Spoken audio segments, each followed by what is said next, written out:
ইসলামের নাম কবুল করেন। আমাদের সবাইকে উপযুক্ত হয়ে আল্লাহ ইসলাম প্রেমী যারা রয়েছেন, দেশ প্রেমী যারা রয়েছেন, এই পতাকা নামান। আর বিশেষ করে যারা ক্ষমতা প্রেমী রয়েছে,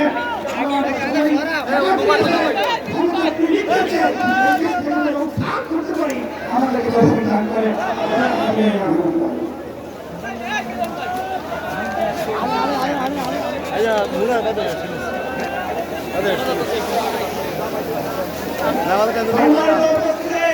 আমরা সবাই আশ্রয় করে নিব। আশেপাশে যে মসজিদগুলো আছে সেখানে আমরা আশ্রয় জামাত আদায় করবো।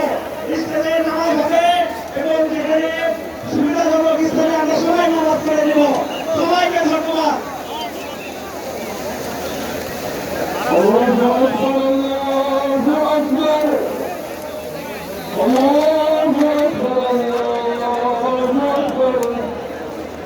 أشهد أن لا إله إلا الله